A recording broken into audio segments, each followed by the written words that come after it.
Welcome, everyone. Today's webinar is going to begin in just a few moments. But before we do get started, I'd like to invite Adriana from the Interpreters Cooperative of Madison to walk us through today's simultaneous interpretation options.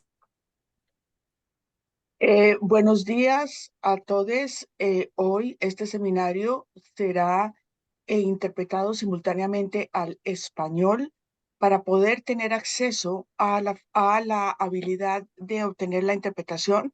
Si usted está entrando a este seminario con un computador, un laptop o un cierto tipo de tabletas, usted va a la parte inferior de su pantalla donde ve el icono del mundo, hace clic para tener acceso a interpretación y escoge su lenguaje de preferencia. Si usted está entrando a este seminario con un teléfono inteligente, usted tiene que buscar los tres punticos rojos en uno de los extremos de la pantalla y hacer clic ahí, tener acceso al icono de interpretación y luego escoger su lenguaje de preferencia. Se recomienda para mejor resultado que todo el mundo utilice escoja un idioma de preferencia. Ok, muchísimas gracias. Que disfruten del seminario de hoy. Thank you so much, Adriana. So as we do get started this morning, I'd love for folks to use the chat to introduce yourselves and let us know where in the world you're joining us from. I know we have folks tuning in from all around the world today, and we're thrilled to have you here. So once again, good morning, good afternoon, depending on where you're joining us from. Thank you so much for being here for the second webinar in our series, Unpacking Our Co-op Identity with the International Cooperative Alliance. Today, we'll consider how co-ops can work together to promote peace, justice, and strong institutions around the world. My name is Liz, and I have a few housekeeping items to share before we get started. First off, if you missed the simultaneous interpretation announcement that is available today, I encourage you to either choose English or Spanish to ensure that you have the best experience today. Our panelists will speak in both languages, so do be sure to select your preferred language channel now.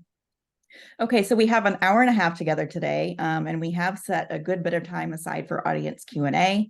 We do want to hear from you. Please do ask those questions throughout the webinar. We have some incredible panelists lined up to talk to you today. So use the chat box, use the Q&A feature, definitely share your thoughts on co-op identity and peace and justice. And we will do our best to get to as many of those questions as we can a bit later in the program. And finally, this webinar is being recorded, so you will have an opportunity to share it with your networks. So let's go ahead and get started. It's my pleasure to introduce our moderator for today's conversation, Alexandra Wilson, member of the International Cooperative Alliance's Global Board and chair of its Co-op Identity Advisory Group. Welcome, Alexandra. Thank you very much. And thanks to all of you for joining us today. I'll start by telling people just a little tiny bit about SDG 16, since that may be less familiar to this audience than Principle 6, which of course is cooperation among cooperatives. So SDG 16 reads as follows: promote peaceful and inclusive societies for sustainable development, provide access to justice for all, and build effective, accountable, and inclusive institutions at all levels. There are two principal ways that cooperatives and cooperation among cooperatives contribute to the achievement of SDG 16. The first is through their contribution to developing a strong civil society infrastructure. The second is the role cooperatives and intercooperation play in promoting the peaceful and inclusive societies for sustainable development. We'll look at both roles in this webinar, as well as other aspects of Principle 6. I want to thank our panelists for joining us today. We have with us Aimé Marie-Ange, Cooperative Policy Specialist with the Ministry of Trade and Industry in Rwanda, and formerly with the Apex organization of the Rwandan Cooperative Movement. We have Jiro Ito, Managing Director of the Japan Cooperative Alliance, and Akira Kuromoto, Senior Fellow with the Alliance.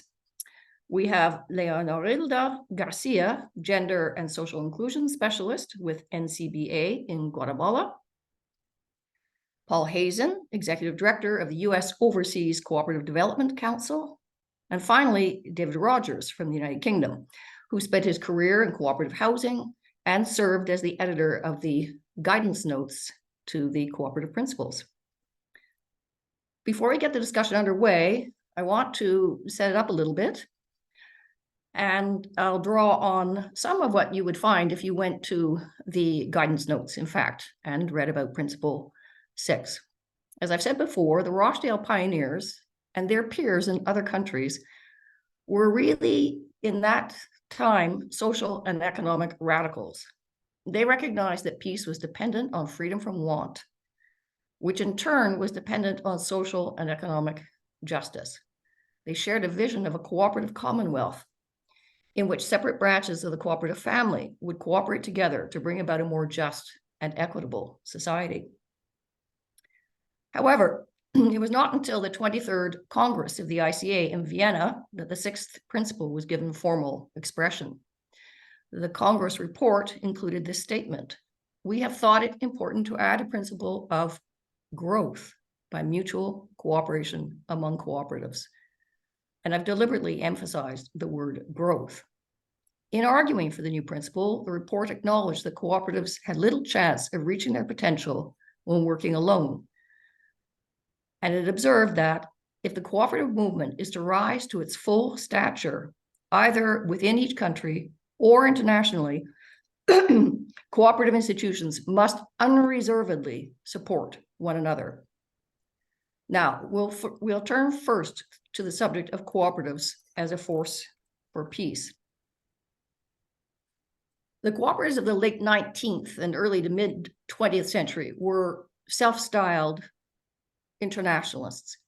Their hope was that cooperation among cooperatives, expressed through the development of commercial ties, the provision of movement-to-movement assistance, crossing national borders, and the representation and participation of national movements from around the world in the ICA and its sectoral arms would contribute to the development of peaceful relations among countries that had fought wars against each other for centuries. They satisfied this ambition. Sorry, no, they didn't. Still hasn't been satisfied. They sustained this ambition, even in the face of 2 world wars, keeping the ICA going, albeit at a reduced level of activity, and reviving its active work immediately upon the cessation of hostilities. In the second half of the 20th century, examples emerged of deliberate steps taken by cooperatives to foster peaceful relations on the ground in conflict zones through inter-cooperative trade. One example is an effort to promote active commercial and other ties between Israeli and Palestinian cooperatives. Those efforts were bearing fruit when they were significantly thwarted by tightened Israeli security. But Israeli cooperators remained strong proponents of peaceful relations with their Palestinian neighbors. MA, you live in a country that saw a period of extreme intercommunal violence with devastating consequences for the cohesion of Rwandan society. What role are cooperatives playing today in fostering peaceful and constructive relations between the Tutsi and Hutu communities in Rwanda?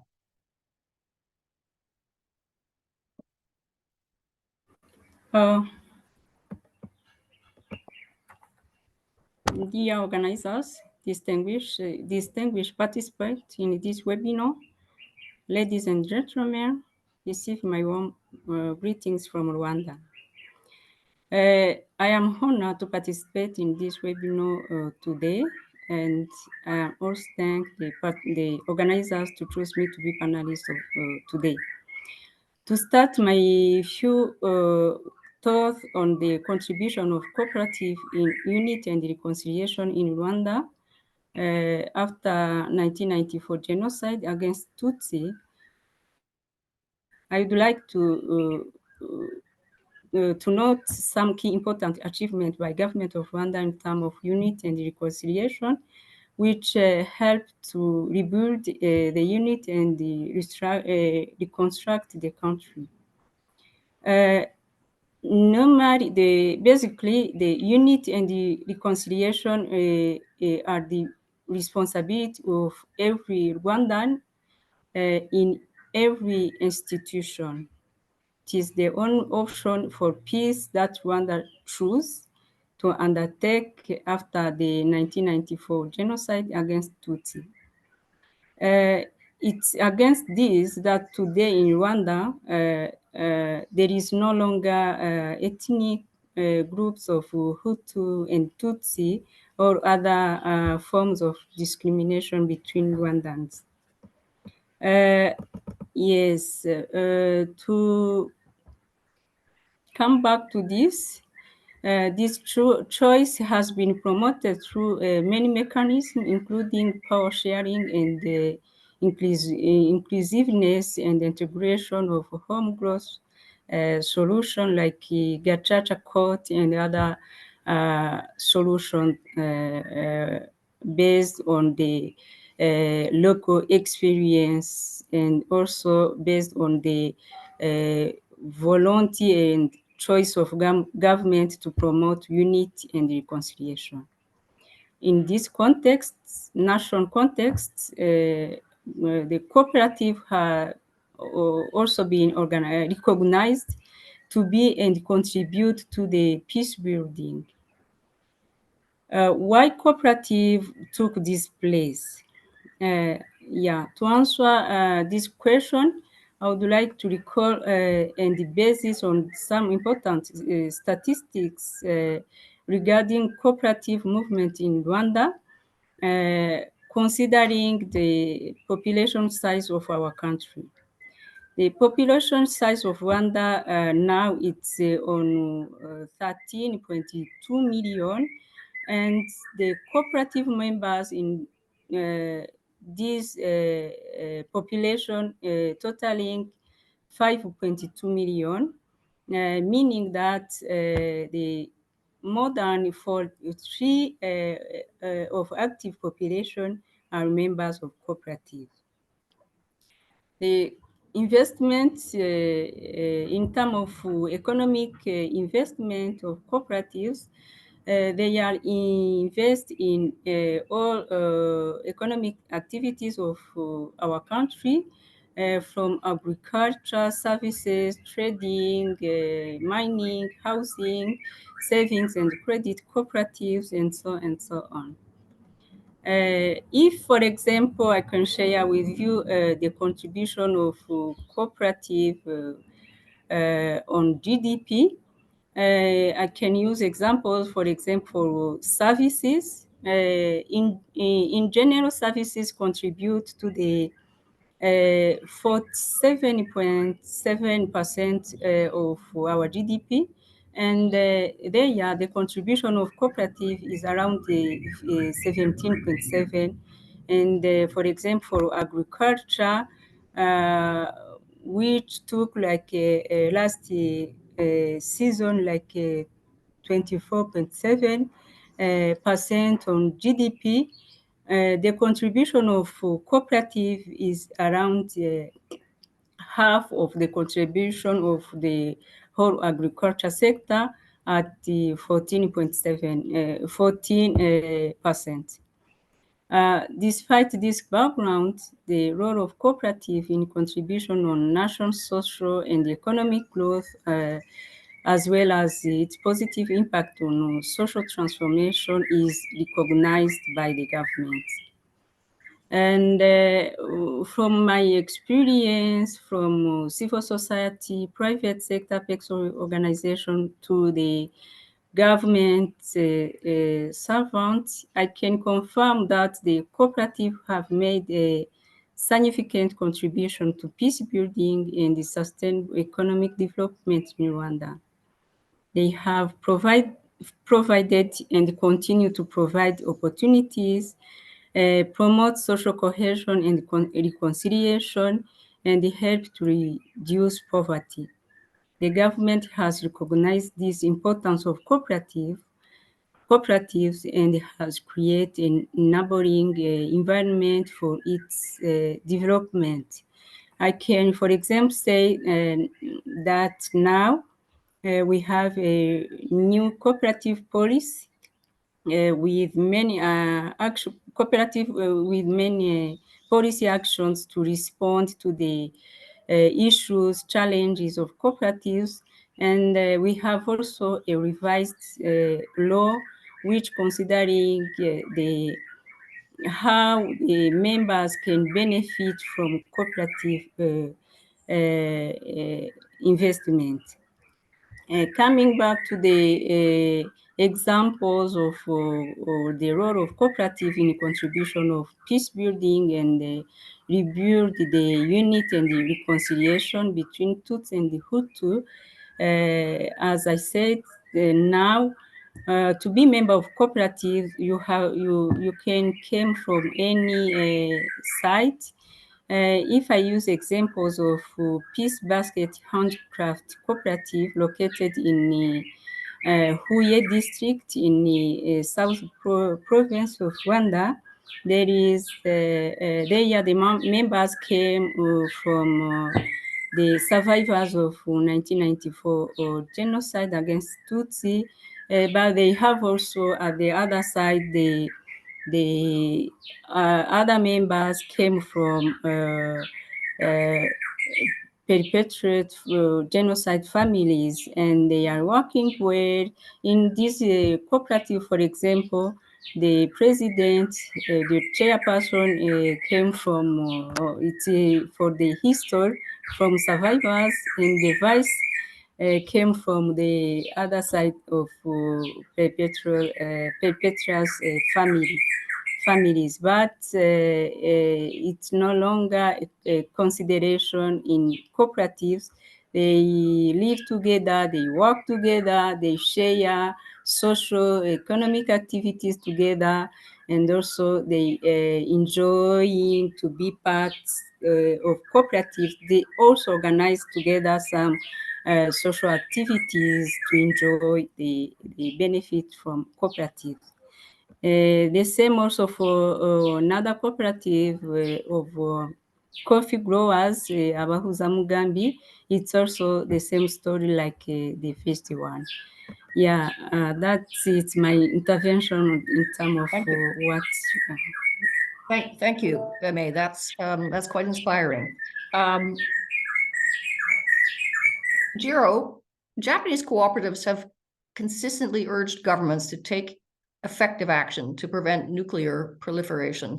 Can you tell us more about the commitment of the Japanese cooperative movement to working for peaceful international relations in a world free of nuclear weapons? I need to ask you to keep your comments brief because we have quite a few questions and panelists, but go ahead, please. Okay, for this topic, Mr. Kurimoto will be presenting. Sorry. Fine. Yeah. Okay, that's okay. Akira, you'll need to unmute yourself.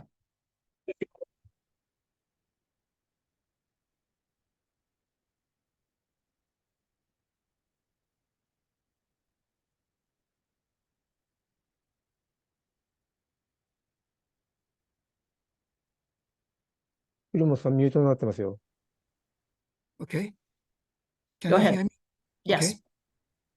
Okay. So indeed, the Japanese consumer cooperative movement has been working for peaceful international relations in a world free of nuclear weapons. For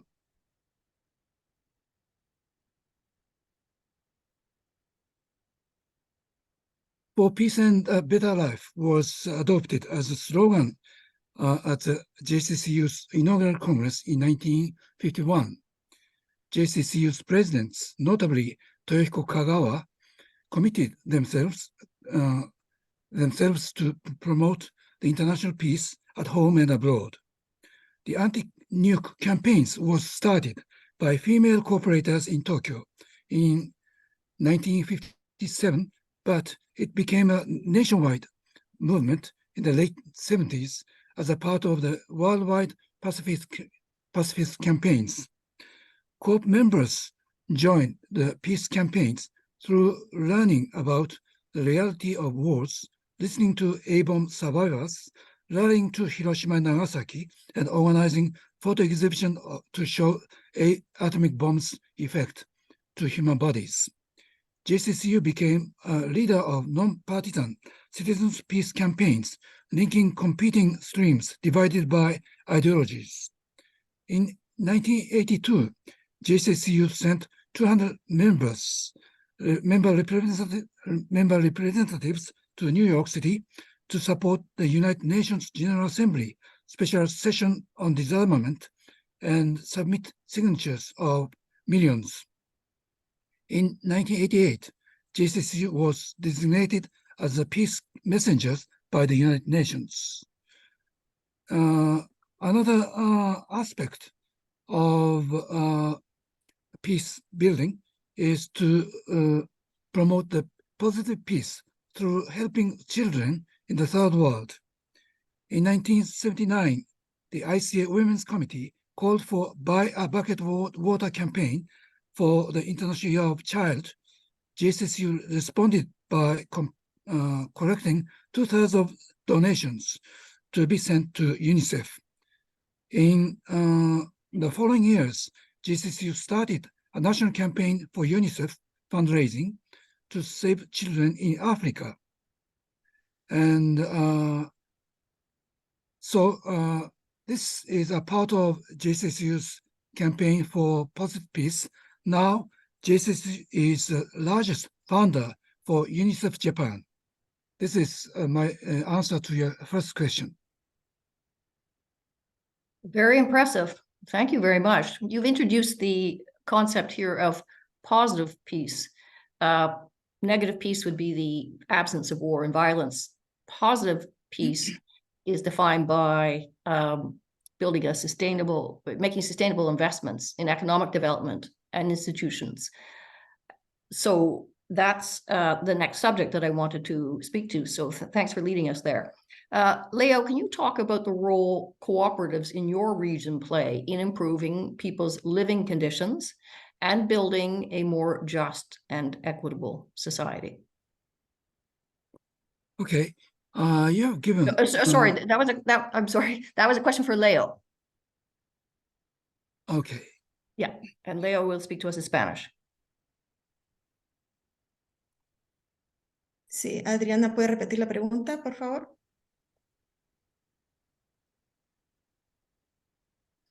Yes, okay. Can you talk to us about the role that cooperatives in your region play in improving people's living conditions and building a more just and equitable society?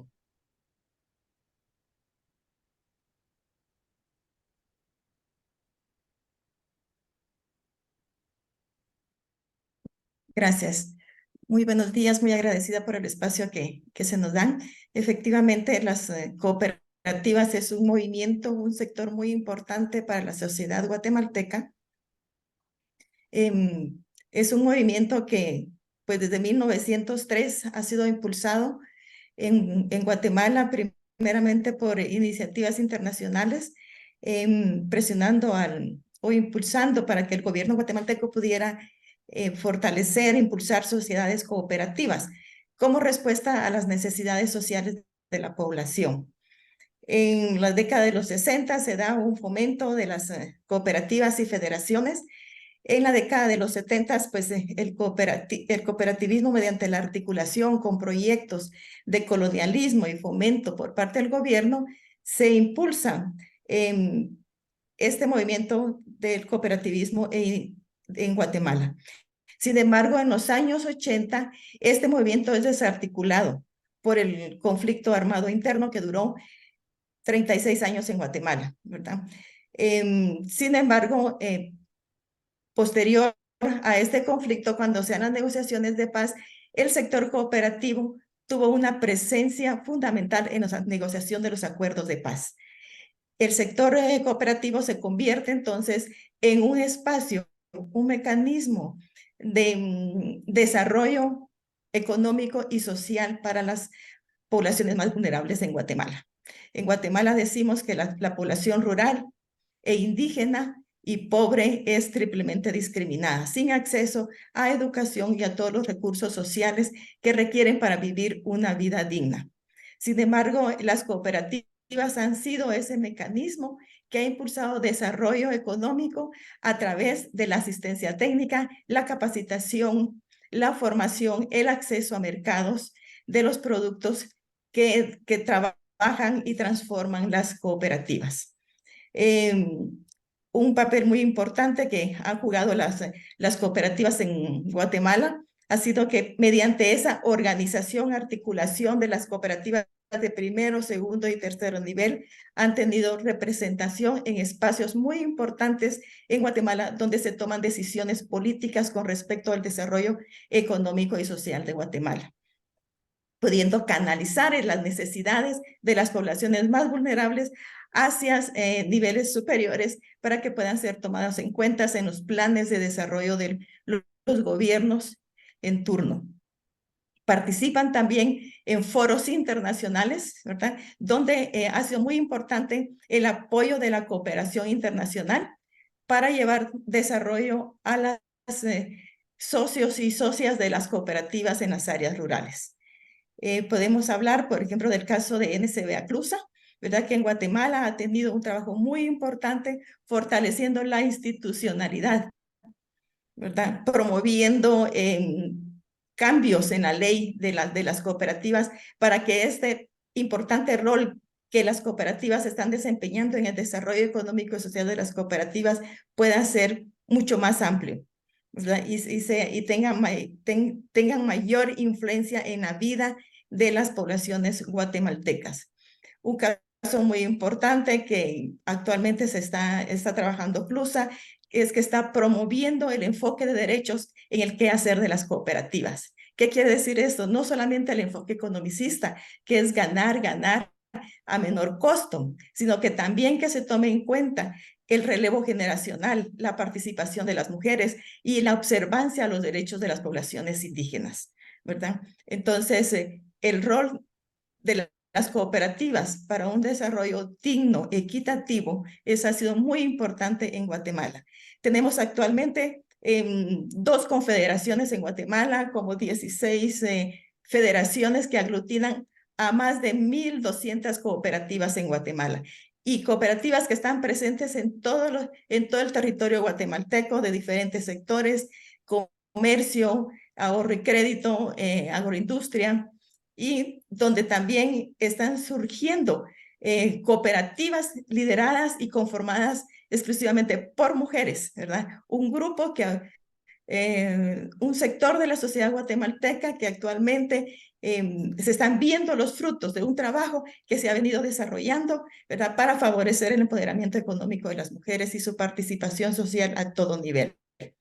Entonces, el rol que ejercen las cooperativas en Guatemala es muy importante para llevar un desarrollo digno, igualitario y sostenible. Gracias, Alexandra.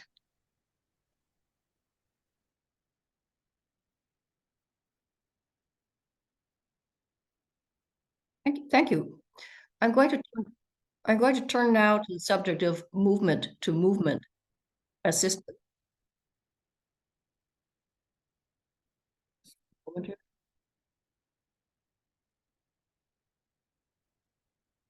Okay, turning to the subject of movement-to-movement assistance. This has played a vital role in the development of the cooperative movement across the globe. The formal movement began in Europe. It spread from there to all corners of the world through 4 main channels. The first was immigration to the New World. So, for example, this is how cooperative housing came to the United States. Jewish immigrants from Eastern Europe brought the idea with them. The second channel is the policies of the colonial powers. So, for example, the British established legislation and promoted cooperatives in both India and Palestine. The third is what I'll call cooperative evangelism. And a great example is Toyohiko Kagawa of Japan, who toured the United States and Europe promoting the establishment of consumer cooperatives very successfully.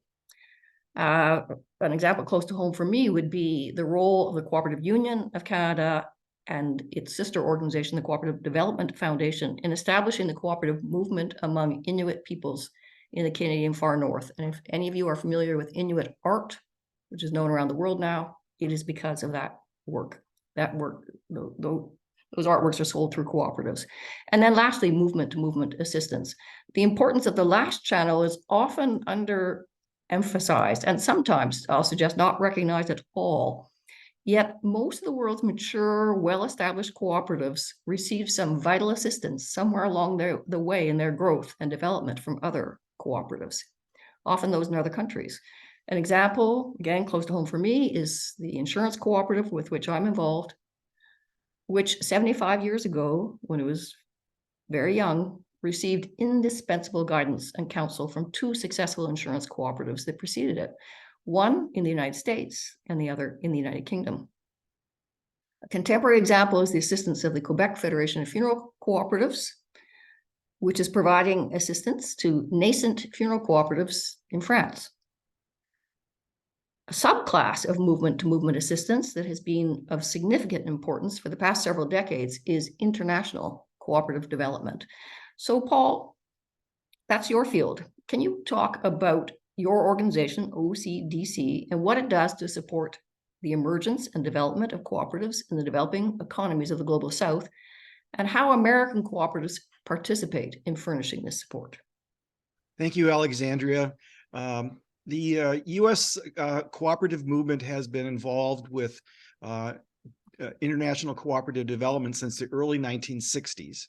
In 1961, Congress passed a Foreign Assistance Act that was the bedrock of the country's strategy to help people in developing countries. That law is still in place today, and if you read that law, cooperatives are mentioned throughout the entire legislation. A group of Midwestern senators at the time recognized that what cooperatives had done for rural America in agriculture, savings and credit, housing, healthcare, utilities, and said, we can transfer this knowledge and experience from the United States to countries in the Global South. And so since that time, the US government has been providing financial assistance to the US cooperative movement. We have 10 cooperative and organizations in the US that implement programs around the world. And an interesting aspect of this is that we know from our work that locally led development is the key to empowering people to improve their lives. So if people have a job, have an income, can send their children to school, can provide health care for their families, they're much less likely to be in conflict with their neighbors moving towards peace. We've developed a policy paper called From the Ground Up that you can find on the OCDC website at ocdc.coop that goes into great detail there. We've also worked with the International Cooperative Alliance to map all the cooperative development programs around the world in the Global South. And you can find a link to that on the ICA or the OCDC website at MyCDP, where you can find all the programs around the country, around the world. An interesting thing when our Congress debates foreign assistance and assistance for cooperatives in the Global South, an interesting alliance occurs where our military, our generals, will tell Congress, you can either appropriate this money now to provide economic assistance for people in the developing countries, or you can provide money later to help us fight a war. So the best thing to do is to invest in cooperatives, invest in economic development so that people have a better life, and that will promote peace. And the US cooperative movement has been very involved since the early 1960s in providing this assistance around the globe. Thank you very much. Now I'll turn to either Jiro or Akira. You decide between yourselves with the next question. As an outside observer, I've been struck by the similarity of the Japanese and Korean consumer cooperative movements. Can you talk to us about the inter-cooperation that has taken place between the movements in your two countries?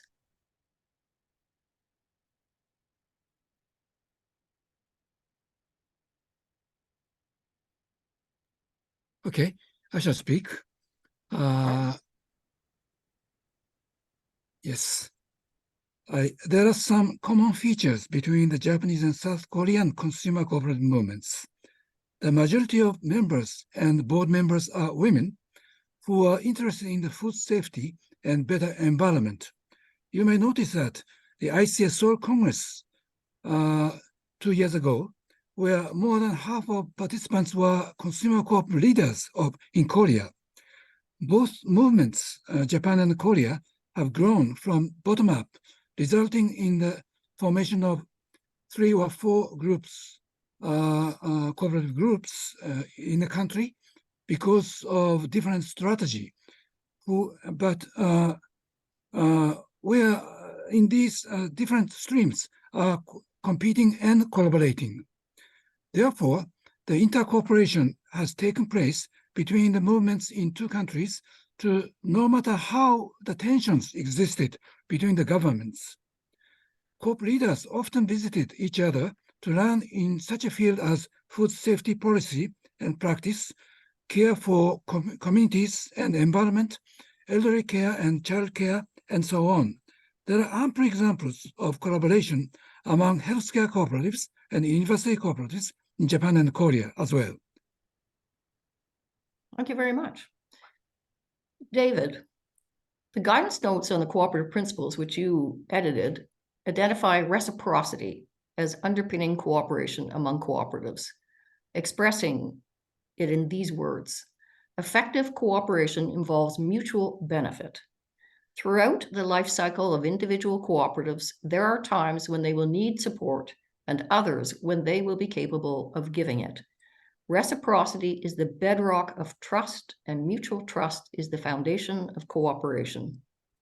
Cooperatives that adhere to this 6th principle will reciprocate, giving and receiving mutual assistance from other cooperatives over time. How, in your view, David, do established cooperatives benefit from lending support to the development of new and emerging cooperatives? Hi, greetings from the United Kingdom, everybody. Yes, Alexander, you're correct in saying that the guidance notes list reciprocity, which creates mutual benefit, as one of the six key characteristics of cooperation among cooperatives. Now, the other characteristics being openness and transparency in working together, accountability through support from co-op members, representation in decision-making by both supporting and recipient co-ops, and flexibility to meet the changing needs and adherence to the cooperative identity. Now, the wording that you've just quoted in the guidance notes on reciprocity, and particularly the phrase reciprocity is the bedrock of trust and mutual trust is the foundation of cooperation, deliberately alludes to academic research into the origins of humanity's social instincts to cooperate with each other for mutual benefit. And this occurs in Charles Darwin, in the Russian evolutionary biologist Peter Kropotkin, and in later writers such as Robert Alexrod in his book, The Evolution of Cooperation, and a right-wing author even, Matt Ridley, in The Origins of Virtue. And I've written and spoken about this often too. Contrary to the erroneous theory called social Darwinism, which emphasizes cooperation as a predominant feature of human and social evolution and economic success, the view of cooperation as fundamental to human evolution shows that cooperation between human beings is better than conflict because it produces greater mutually beneficial outcomes, both socially and economically, than unbridled capitalism and laissez-faire economics. Now, Robert Alexrod in particular references the work of a Cambridge mathematician called Marcus Freen at Cambridge University and George Price, both mathematicians, who demonstrate mathematically that cooperation produces better outcomes for all rather than competition and conflict. So that's where the concept of reciprocity comes from. Now, to answer to your specific question of how established cooperatives can benefit from lending support to the development of new and emerging cooperatives, I think the answer is quite simple. It enables established cooperatives to better understand their cooperative identity and deepen their members' commitment to our cooperative principles and values, particularly if the 6 key characteristics set out in the guidance notes for cooperation among cooperatives are complied with. Now, support for new and emerging cooperatives may be at an initial economic cost to an established cooperative, but the benefit is that it reinforces the rationale for the existence and operation of that established cooperative enterprise. And it provides the opportunities for information and education for members and for employees, and thus strengthens its cooperative identity. And that encourages loyalty from members and the development of that cooperative's enterprise, even if it does not produce an immediate direct economic benefit. But as you rightly said in your introduction, the founders of our international cooperative movement had a radical vision of a better world. From Robert Owen and the Rochdale Pioneers, Charles Guide and Fourier in France, Desjardins and the Antigonish movement in Nova Scotia, Reiferson and Schultz-Dalitz in Germany, and Father Jose Arizamendiaretta in Mondragon, they were all seeking to create social and economic justice.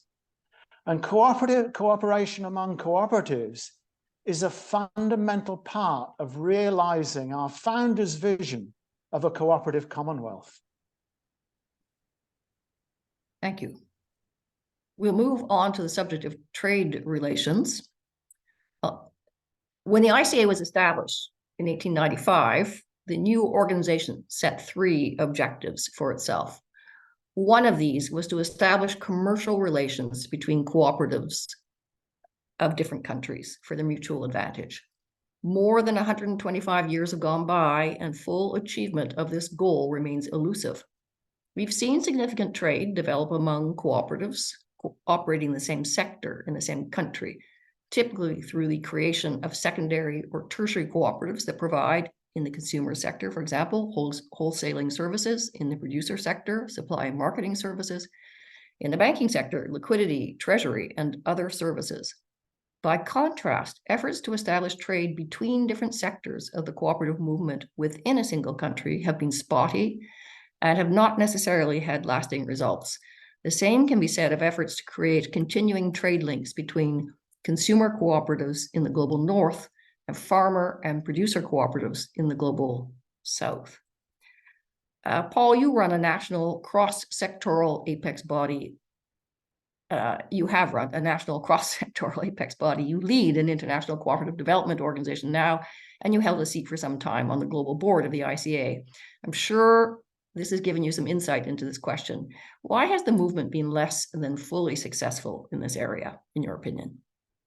I believe there are at least three reasons. There are probably many more. But first is that we have not solved the question of lack of capital. Oftentimes in the developing world, cooperatives lack the capital to grow their businesses, to reach a scale where they are efficient trading partners. And we've not also figured out how to move capital from established cooperatives to cooperatives that are in their infancy and developing.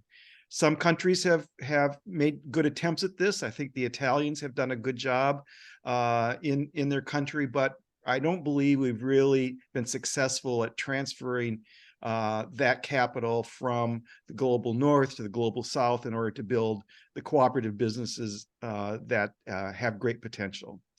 The second reason I believe is that we still suffer from our silos, where we're only interested in our particular sector of cooperation and not in the more broader global approach to serving our members. And then third, we need leaders that have a better understanding of the positive piece.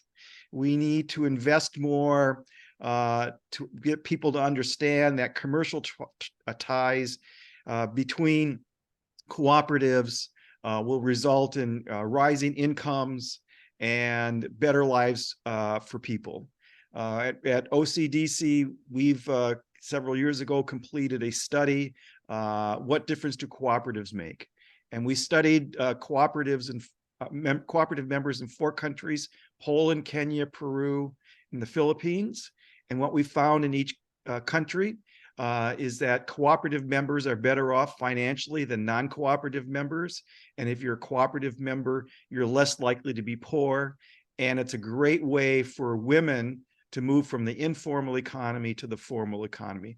All positive economic aspects that lead to better lives. So we need to get more understanding among cooperative members, cooperative leaders in investing in the positive piece that will lead through economic development, through trade and business development. Thank you. Now, Jiro, a question for you. I believe that Japan is an example of a country in which the movement has done much to initiate and sustain trade among cooperatives that work in different economic sectors. So, for instance, between agricultural cooperatives and consumer cooperatives. Can you tell us a little bit about this, please? Okay, thank you, Alexandra. So I would like to share the one example of the cooperation among cooperatives in Japan with you. So sanchoku is a type of community-supported agriculture, originally developed by the Japanese consumer corps in the early 1970s. Sanchoku was launched to realize both the desire of consumers to eat safe and reliable food with peace of mind, knowing who is producing it, and the desire of producers to deliver environmentally friendly and tasty food directly to consumers. So one of the examples is Sado Island, located in north-central Japan, the relatively big island, was one home to a large population of the bird called the crested ibis, look like crane, but due to overhunting and environmental a pesar de que environmental las garzas fueron degradation, cazadas so it's específicamente y hubo degradación de okay. ambiente con respecto a The este bird was the last to asunto. become extinct in the island in 1981. A consumer corp in Tokyo started to purchase rice produced in Sado Island in 1994 and have kept relationship between consumer members and producers. After Sado City released the crested ibis again in 2008, the city and the agriculture corp worked together to introduce environmentally friendly farming methods in an effort to restore an environment where the ibis can live.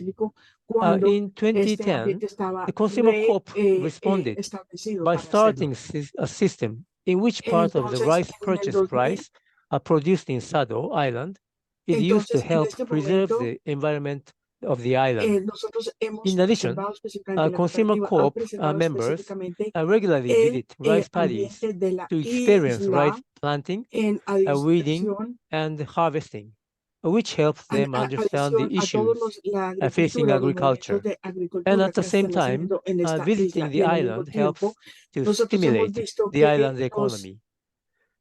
And nowadays, hemos natural estudiado disasters such as la the earthquake, economía de typhoon, and flood de la give isla. serious damage Entonces, en épocas to tan not only people's life, dramáticas como but also cuando el food tifón production. o cuando When farmers sucedió were affected by these disasters, el terremoto members and o staff cuando members hay of gran Consumer calamidad, Co-op cuando hay un verano often visit the affected areas and cálido help y sin restore farmland lluvias, and nosotros facilities. sabemos That's cómo all. Thank you. nuestra cooperativa y los miembros y trabajadores de esta cooperativa Wow, empiezan a that is very ayudar inspiring. para que Thank you. los agricultores y miembros de la cooperativa de agricultores continúen We've con identified sus principle operaciones. 6 as encompassing all forms of intercooperation among cooperatives, but the principle itself, as written, speaks directly only to one, and I'd like to turn to that one now.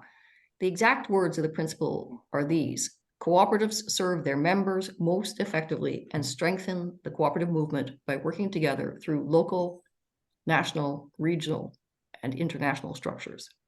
It's hard to find anyone who disagrees with this principle in theory. In fact, I haven't met anybody who disagrees. In practice, however, the story is somewhat different.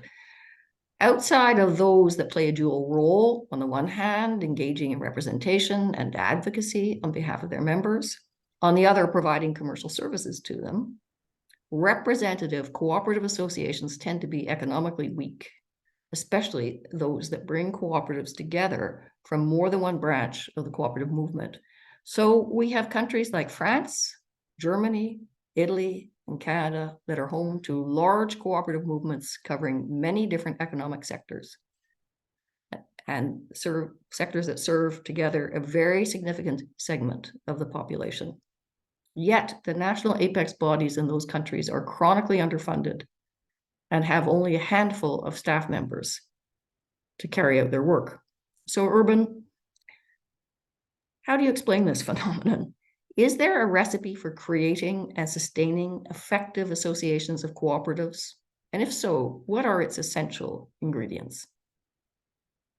Thank you, Alexandra. I just want to say briefly what an honor it is to be on this panel with such great speakers. I do think this is a very interesting question because, ironically, from my point of view, it's secondary co-ops, federations, and associations of co-ops and credit unions that actually are the most effective tool we have for supporting cooperative business success and advancing the movement as a whole. This was really why, as you pointed out, Principle 6 was added to remind co-ops and their members that historically it's been association that has enabled our movement to not just survive in an often hostile environment, but to be able to thrive and offer a more democratic, inclusive, and sustainable economic alternative. Just as the cooperative model enables individuals to pool their resources and meet their needs and aspirations together, Principle 6 calls on individual co-ops to work together to build a cooperative network and economy that can protect and empower their members and communities. In isolation, individual co-ops are much more vulnerable to competition, to inappropriate business advice that does not relate to our values and principles, and to policies that favor other priorities. Just to give a brief example, working together through our association, we were able to resist changes to co-op law in our region that would have changed the definition of a co-op in one of our states. And also on the more positive side, we were able to work together to update outdated co-op laws that were making it difficult to form co-ops and discouraging people from actually being involved in co-ops in another state. Neither of these examples would have happened without our regional association, and certainly not without the support of other associations, such as the State Credit Union League and NCBA-CLUSA, our national association in the US. So I think often these examples of how association actually makes a difference and do in fact result in better outcomes for individual members are hard to see. Another example is that co-ops in isolation are more vulnerable to isomorphism or behaving more like other business models, whether we're talking about for-profit or nonprofit models, and eventually demutualizing and disenfranchising their members. Again, I would argue by working together, we can reinforce cooperative business practices, develop shared scale without giving up local control, and influence the legislative environment around us to support the wider movement and ultimately our members. I don't know if that's a recipe for success, but I think it's a primary part of the answer in challenging our associations to proactively communicate the rationale and impact of Principle 6 and engaging co-ops and their members in education on the co-op identity and the logic behind each of the principles. Certainly, the work David did on the guidance notes is extremely useful in this regard. Unfortunately, one of the things that I think we heard clearly in the initial survey from this consultation is that there's very limited engagement with the identity among co-ops and our members, and certainly not the guidance notes. So one clear benefit of this consultation, I think, is a deeper dialogue on our values and principles and how they're expressed in our operations. I'll just say as a brief aside related to the question of trade, another example of how associations can play a role in operationalizing our values and principles is in co-op to co-op trade. I really came to the cooperative movement through, ironically, the fair trade movement, and was surprised to discover that the fair trade movement was largely a cooperative movement. And ended up writing an article or a chapter for a book called Cooperatives in the Global Economy that really uses the example of fair trade, the connection of small primary co-ops in the developing world and conflict zones, working together through secondary co-ops, and then trading with co-ops in the North was really the heart of the fair trade movement and is very easily described by our values and principles. And one of the things that we do as an association for the last decade, we have produced an impact survey asking our members to answer a set of questions on how much impact we have on the economy. And certainly we ask basic questions such as what's your revenue, how many members do you have, how many new members do you have? But one question we've asked for a decade is how much of your sales is products from other cooperatives? And for the vast majority of our co-ops, they've never heard this question before, and they've certainly never included it in their measures of success. And one of the things that we have seen over the years is a recognition by our co-ops of the impact that we have on the global economy. And in their reporting to their members, in their annual reports and other impact statements, they've started to report out on how much of their products actually come from other cooperatives. So that's another key role that associations can play, just in terms of helping individual cooperatives value, express, and prioritize our cooperative values and principles. And it's certainly a question I ask. I teach a course on cooperative business strategy at St. Mary's University, and one of the core questions we're asking is, how are the values and principles expressed in your business planning approaches as opposed to traditional business measures? So those are just some of the examples I would offer, and thank you for the opportunity. Thank you very much. I'll just open it to the panel and ask whether any one of you wants to comment on this same subject. What is the recipe for success of an association of cooperatives in the same sector or a multi-sectoral association? Any other thoughts? Urban was pretty comprehensive, but if you've got something to add, please feel free to take the floor.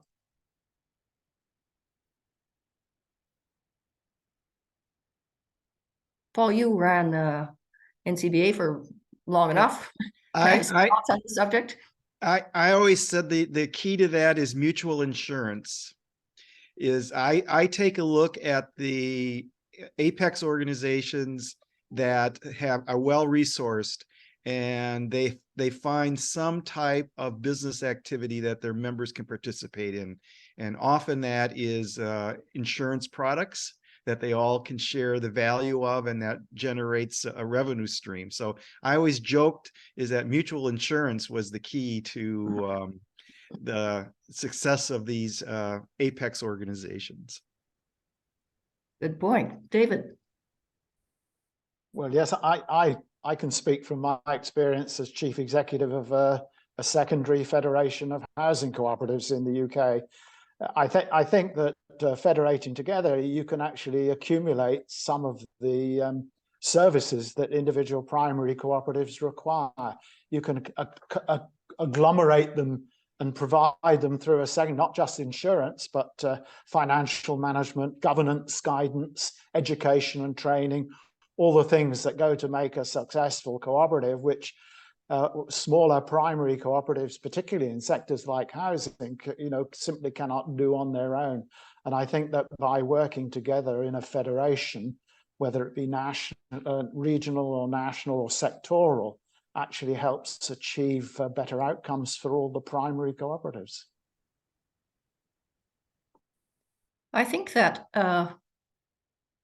what I've observed is that, yes, a sectoral federation, let's call it that, the type of organization you've just described, David, you usually, you can't necessarily get all the cooperatives in that sector to sign up, but it's not that hard to persuade people that there is a benefit to cooperation. It may just be buying products together and getting a better price, education, as you suggested, and so on.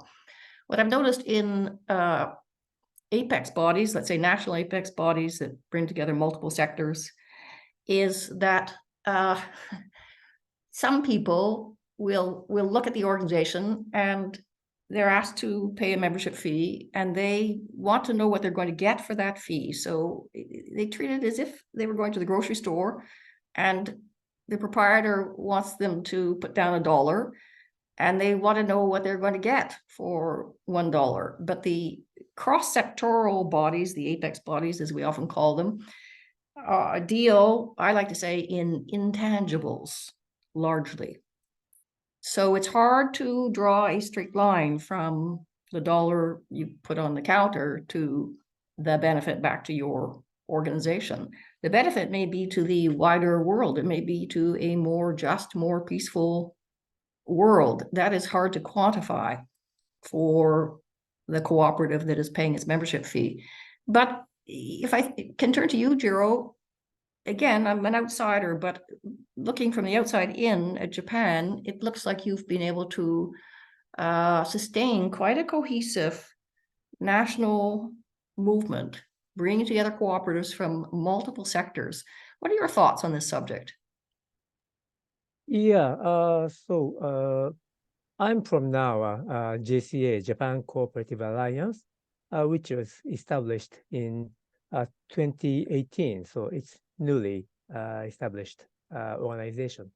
And basically, myself and Akira have worked along for the JCCU more than 30, 40 years. But now we both are working for the JCA.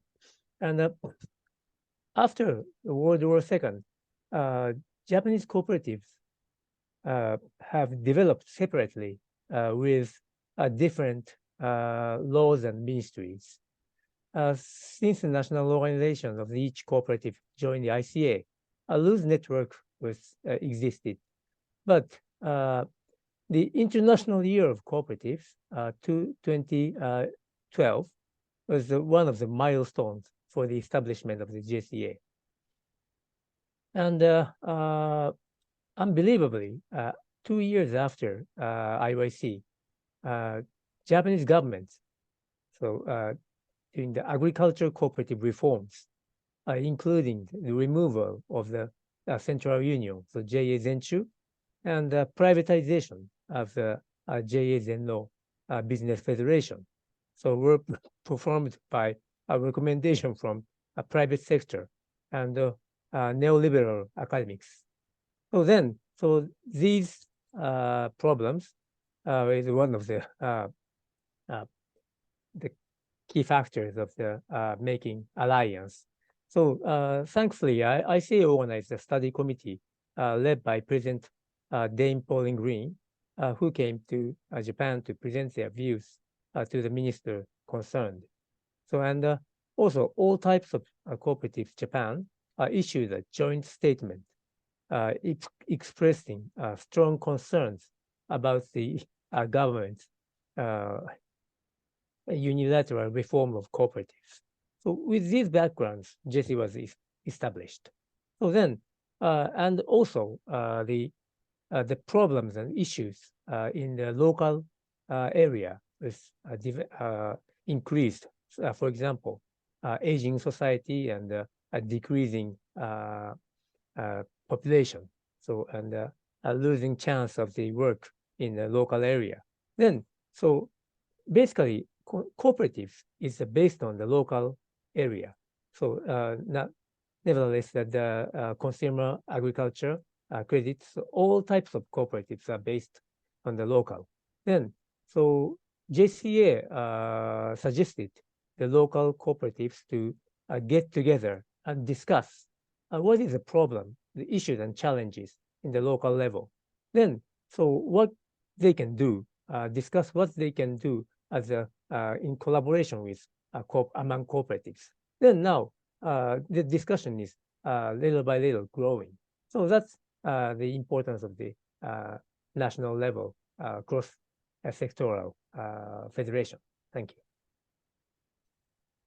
That's fantastic. Thank you. Okay, it's time now to open up the discussion to the audience. We will have a Q&A session now. And I think that Liz, who introduced our session at the very beginning, is going to come online. Hi, Liz. And present some questions, which we'll turn to the panelists to answer. Yes, absolutely, Alexandra.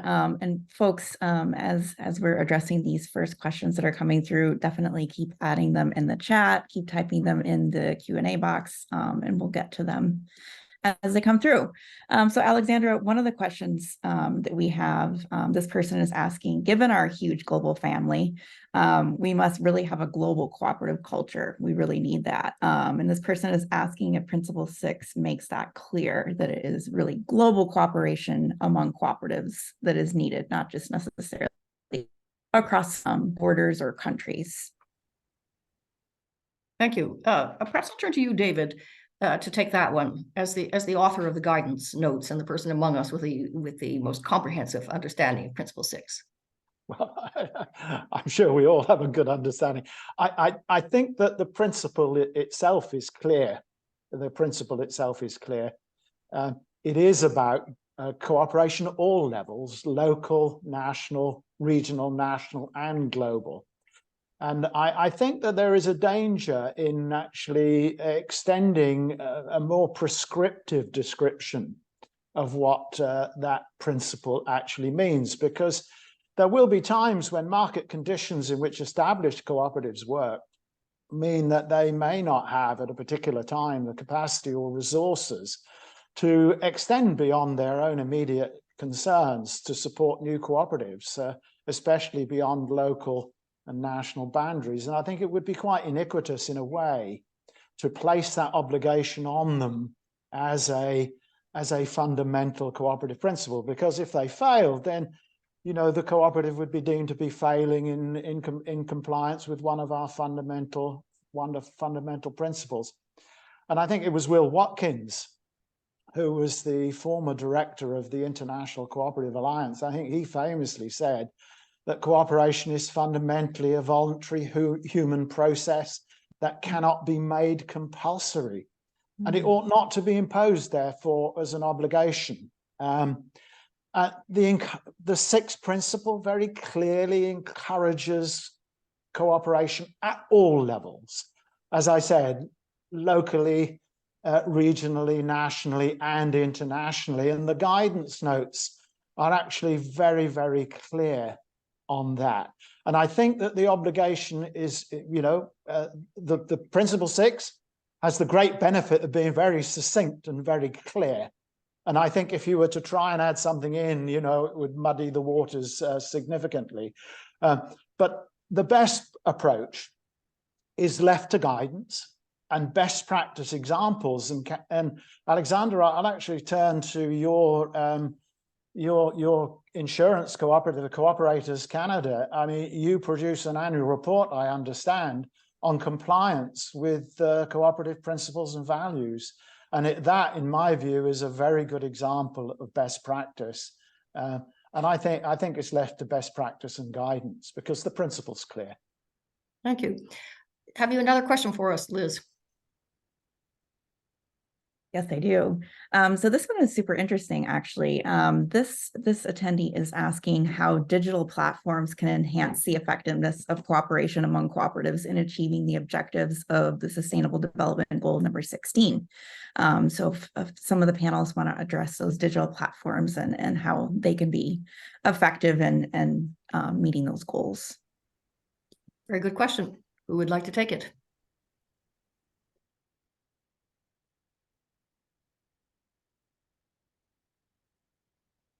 Don't be shy.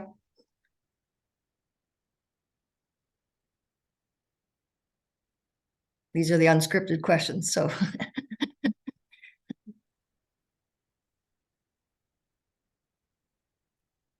So we can give the panelists a bit more time to think on that one, and we'll move on to another question. So this attendee is asking for the panelists to share some specific insights and projects that really put principles in your respective regions. A few words disappeared there. Would you mind, please, Liz, just repeating that question? Sure. So this attendee is asking the panelists to share some insights and specific projects from their regions that put Principle 6 in action. Okay. Leo, do you have thoughts on that question? From your perspective, working in a developing economy?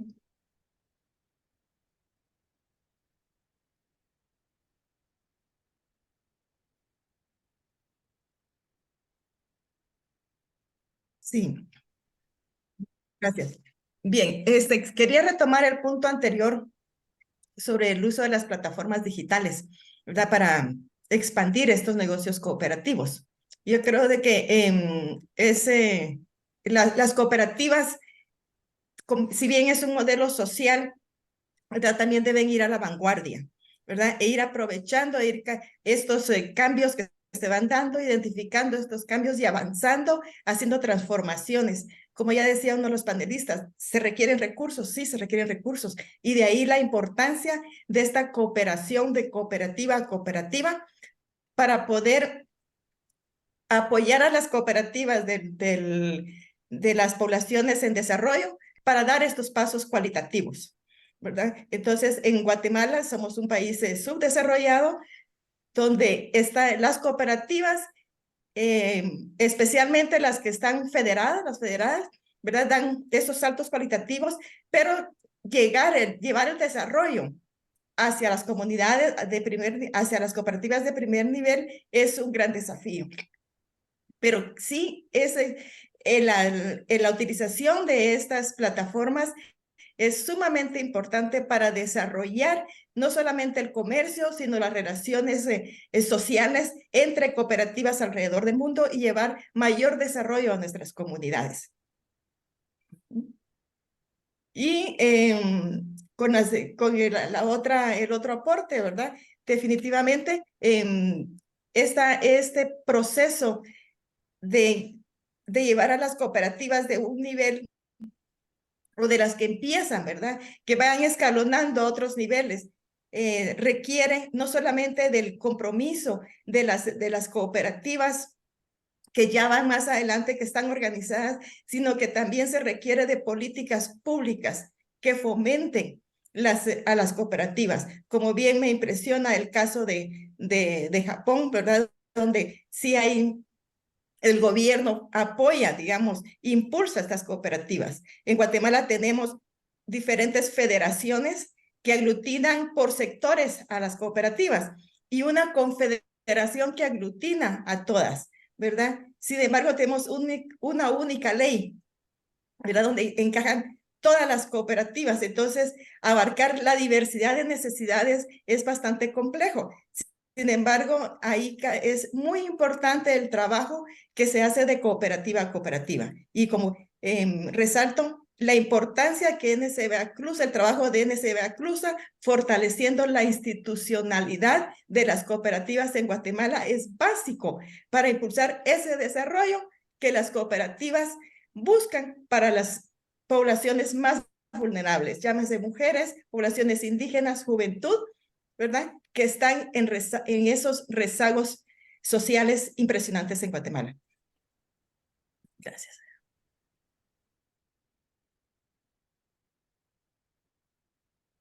Thank you for that contribution. I want to draw attention to a couple of comments made in the chat.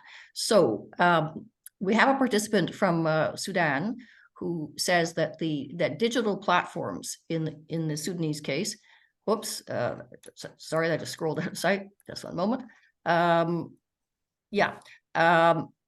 In the Sudanese case, and in other hotspots, for example, Palestine and Israel, digital platforms give more space to cooperators to talk, and will surely strengthen, these are his words, will surely strengthen and enhance the peace forces, helping a lot in growing and gaining momentum versus war callers.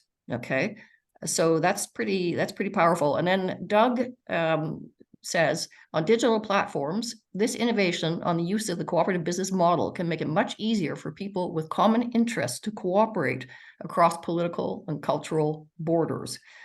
With aligned interests realized, peace is much more likely. So thank you for those comments, because they tie us back to this idea of the contribution that cooperatives can make to a more peaceful world. Alexandra, can I say Yes. a few words? Yes, go ahead.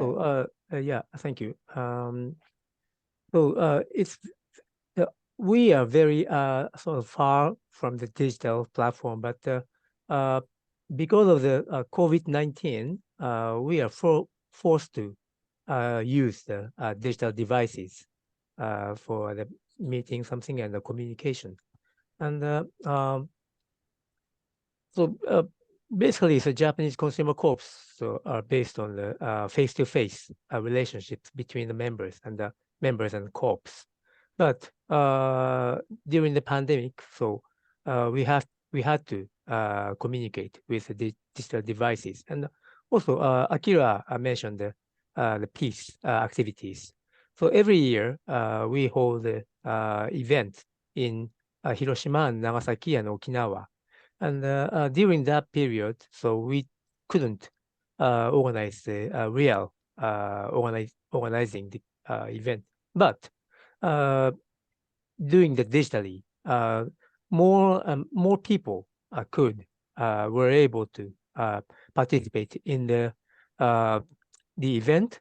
So from the area who cannot physically go visit the Hiroshima or Nagasaki, then so it's one of the good side, good aspect of the so using a digital device. Thank you.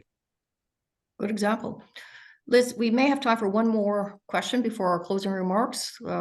Let's hear what you've got for us. Yeah, so this person is asking the panelists to touch on the shared cooperative values of the cooperative movement and the SDG number 16. The values of the cooperative movement are a little bit less known, but they do have such potential for co-ops and communities. So if the panelists could talk a little bit about that connection between co-op values and sustainable development goal number 16. Thank you. MA, what are your thoughts on that subject?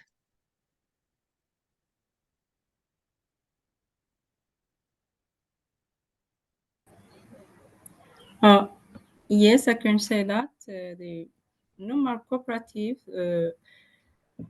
contribute to the SDGs number 16, and I can say that when cooperatives are well governed and well managed and provide economic benefit to the members, like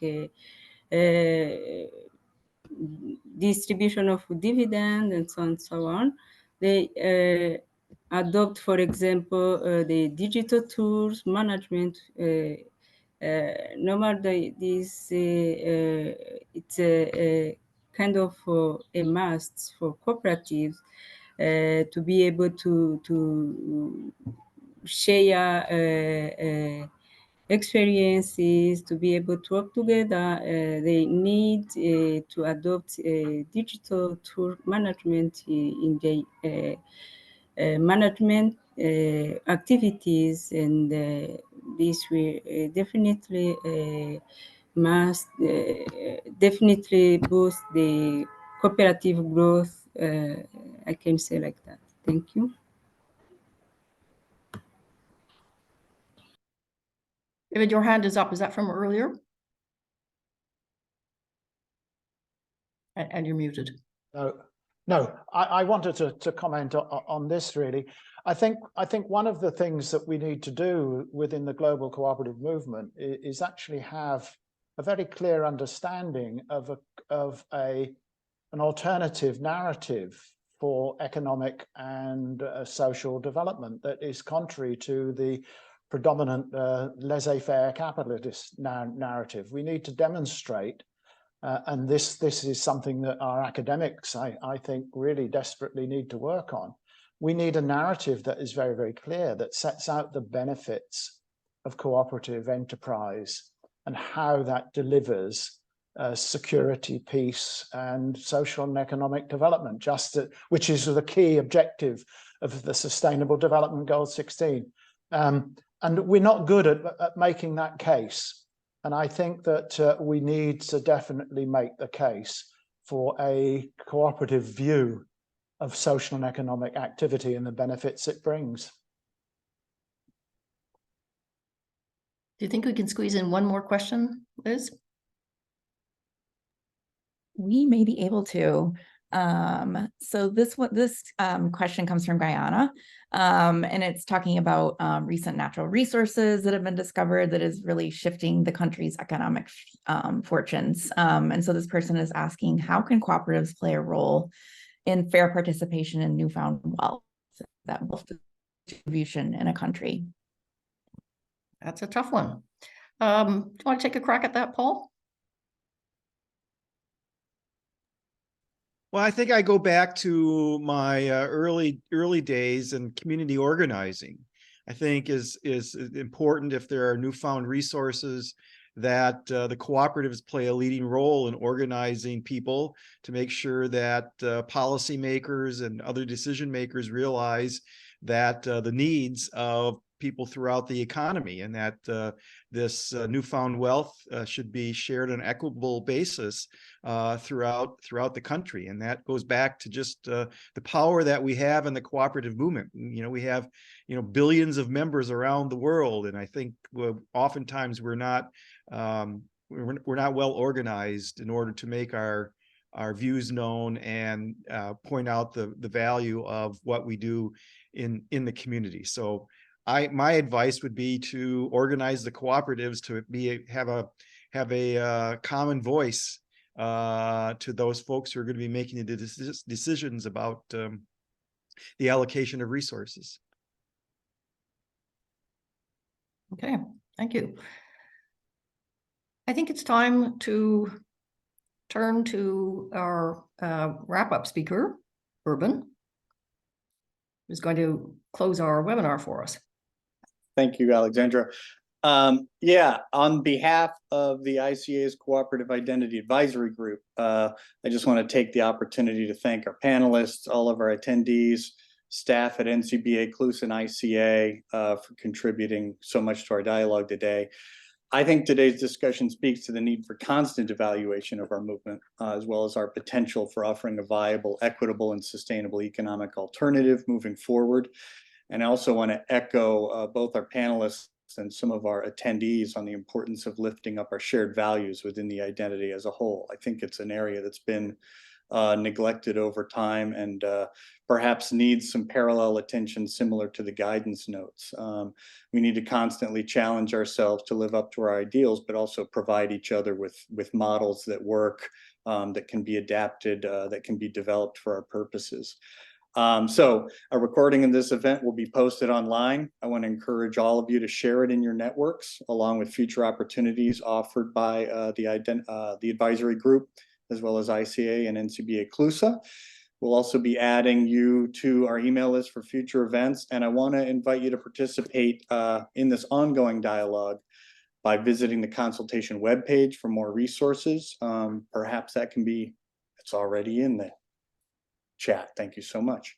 So there's more resources there, a timeline on the process and ways to be involved, such as a discussion board and a toolkit for conducting your own self-guided consultation with your co-op or your association. So thank you all. Thank you, Alexandra. I look forward to seeing you all again.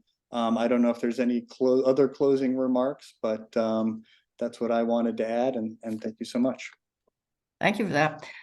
Before we do close, I just want to draw to Aimé's attention a message in the chat. Perhaps you've seen it, perhaps you haven't, but you have a request from our participant, our audience member from Sudan, to share your contact information. They would like to get in touch with you.